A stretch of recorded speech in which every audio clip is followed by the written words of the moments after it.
buenas tardes, amigas y amigos de Brújula Internacional. Siempre está ahora el recorrido por los escenarios internacionales con el choque de las imágenes y la fuerza de las palabras, cada vez imágenes más duras forzadas por la guerra entre Irán e Israel, y complejo analizar las situaciones por los intereses variados que hay en uno y otro estado y las alianzas, sobre todo Estados Unidos, Rusia, China y la Unión Europea. Por eso están esperando tanto los cancilleres de las potencias europeas que están reunidos en este momento en Ginebra con su homólogo iraní para tratar de buscar una salida diplomática a la guerra entre Israel y la República Islámica a la que podría sumar Estados Unidos. Algunos comparan precisamente la guerra con un partido de fútbol, donde a diferencia del fútbol, que son cuestiones amistosas, aquí hay enemigos y hay destrucción,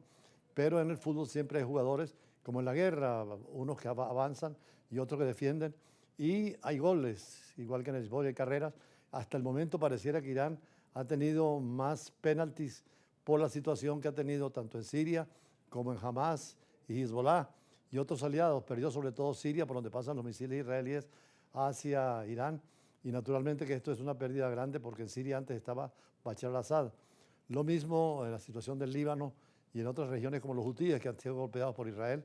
Pero por supuesto que pierden Israel e Irán vidas humanas y sobre todo bienes y construcciones. Además, con los ataques últimos a hospitales, tanto de Irán a Israel como de Israel a Irán, es un problema humanitario que debe ser atendido por la comunidad internacional. Por eso, en esta reunión de Ginebra hoy se esperan resultados positivos y sobre todo si se incluye a Estados Unidos, porque con los europeos Irán puede llegar a un acuerdo y también lo hace Israel. Los ministros de Relaciones Exteriores de Alemania, Francia y Reino Unido y la jefa de la diplomacia de la Unión Europea, Kaja Kallas, se reúnen el viernes en Suiza con su par iraní Abbas Araghchi. La reunión busca encontrar una salida diplomática a la guerra entre Israel y la República Islámica en momentos en que Estados Unidos ha dicho que decidirá en las próximas 2 semanas si implica a su país en la ofensiva israelí. El presidente francés Emmanuel Macron indicó que su país, Alemania y el Reino Unido realizarán una oferta de negociación completa, diplomática y técnica a los iraníes que incluya la cuestión del programa nuclear.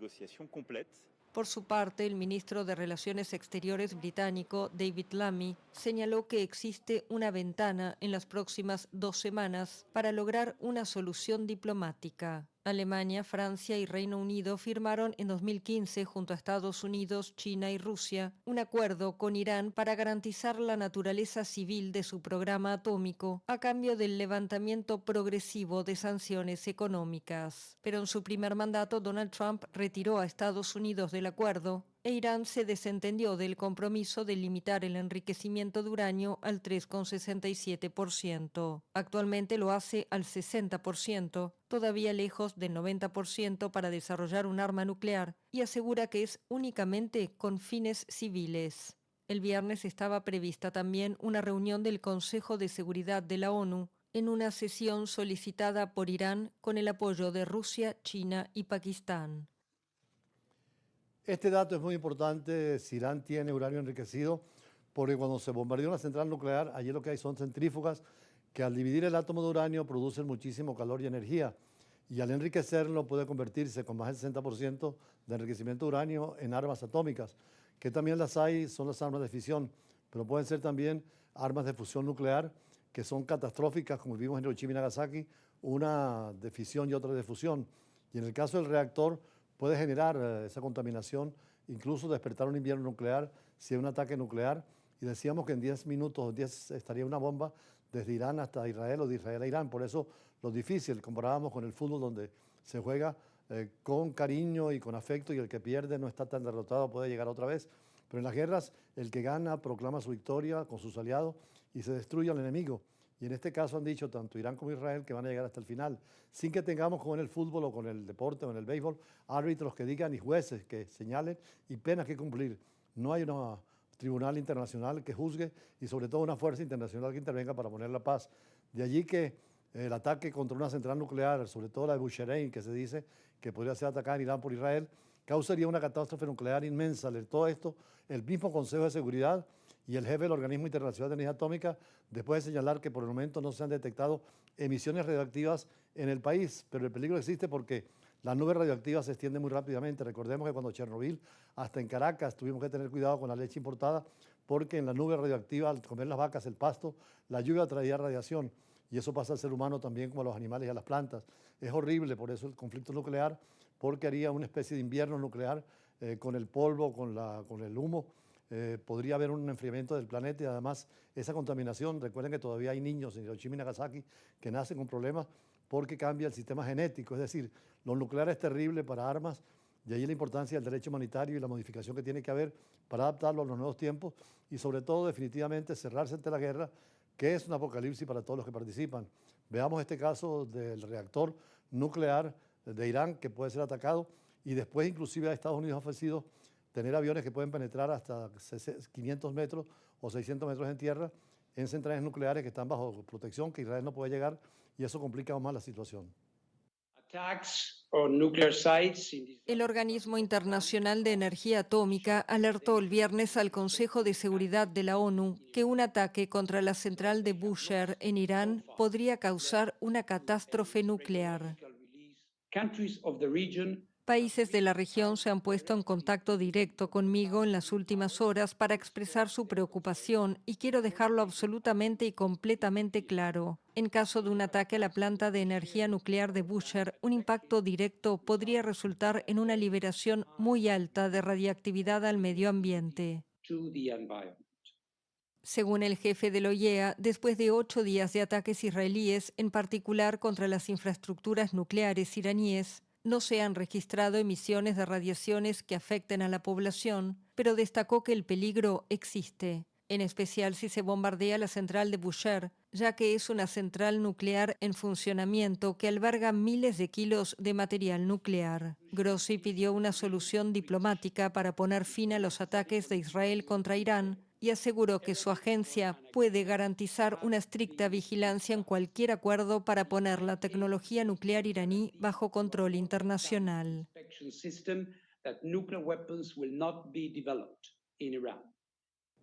Conocimos a Grossi, precisamente el secretario general del Organismo Internacional de Energía Atómica en Viena, donde los países se reúnen para permitir el desarrollo pacífico de la energía nuclear. De hecho, Argentina tiene 3 reactores de 1000 megavatios produciendo sobre todo electricidad, como lo tiene Francia.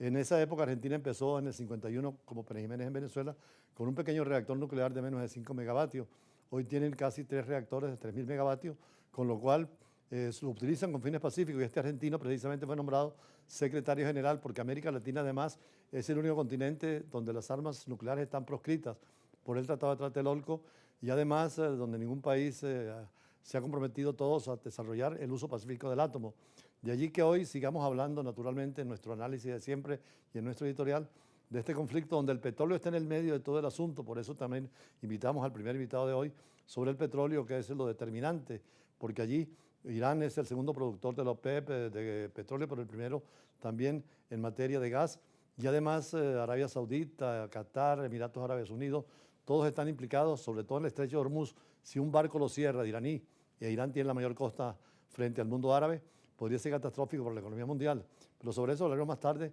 Antes oigamos nuestro análisis de hoy. Difícil situación para el gobierno iraní, donde en los últimos tiempos ha visto cómo se ha reducido el poderío inmenso que tenía, especialmente después del prestigio y la guerra ganada a Irak en la época de Saddam Hussein, y dentro de las disidencias internas que hay en relación a la política y la ideología del régimen.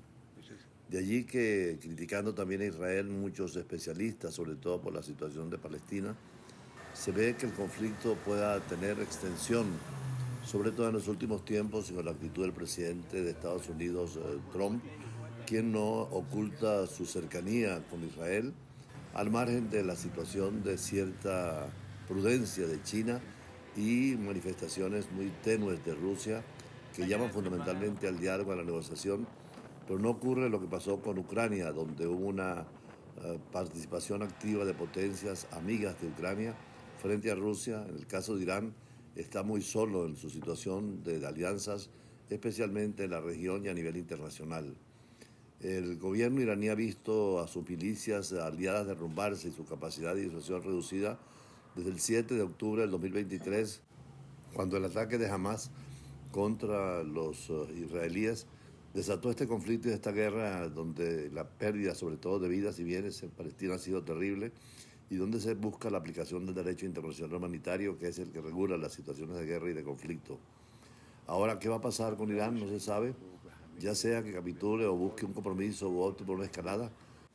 porque desde el 12 de junio, cuando Israel lanzó una serie de ataques que dañaron las instalaciones nucleares y emplazamiento de misiles iraníes, además de eliminar a altos funcionarios políticos y militares y la amenaza directa al propio líder supremo, Ali Khamenei, para uno de los países es muy difícil. La situación es para el nuevo gobierno de Siria, que desde Israel e Irán, el presidente sirio Ahmed al-Sharaa ha tenido que escoger su campo. Los aviones israelíes que conducen los golpes contra el territorio iraní pasan por el espacio aéreo sirio, una nueva ilustración de la inclinación del nuevo poder de Siria, que ha quitado el régimen de Bashar al-Assad, que era sostenido por Teherán y sus milicias, y ahora parece neutral, un apoyo inmenso que perdió Irán, como también Rusia al perder ese centro tan importante en Siria. Además de los golpes dados al Hezbollah en el Líbano y a Hamas dentro de Palestina, toda esta situación pierde apoyo a Irán. Sin embargo, sigue como una potencia importante en el Medio Oriente por su tamaño, sus fuerzas armadas y dentro del apoyo internacional de algunos países, sin tener el respaldo que tuvo Ucrania en la guerra contra Rusia. Pero es una situación muy difícil donde no sabemos qué va a pasar en los próximos días. Lo cierto es que el temor que hay es que haya posibilidad de extender el conflicto a otras regiones y particularmente el empleo de armas de destrucción masiva, incluyendo no solamente nucleares, sino también químicas y biológicas. Es una situación muy difícil donde Naciones Unidas no puede hacer nada, el Consejo de Seguridad siempre está dividido, no hay posibilidad de aprobar una resolución completa, ni hay una fuerza internacional para imponer la paz. Lo cierto es que son momentos difíciles donde sobre todo América Latina ha sido prudente dentro de un conflicto que está lejano a nosotros, pero que influye directamente, sobre todo cuando son países petroleros, porque el petróleo, sobre todo con el estrecho de Hormuz, si lo cierra Irán, sería la gran incógnita de los precios y el abastecimiento del mismo para países occidentales del lejano oriente. Estamos ante una situación difícil de prever, casi similar a los misiles de 1962 instalados en Cuba por Rusia y la amenaza de los 13 días de eso que fue el proyecto de una guerra nuclear que afortunadamente no ocurrió, pero que después los accidentes de Chernobyl y el accidente de Fukuyama nos llaman la atención sobre los daños terribles que puede tener la energía nuclear, especialmente en el aspecto bélico.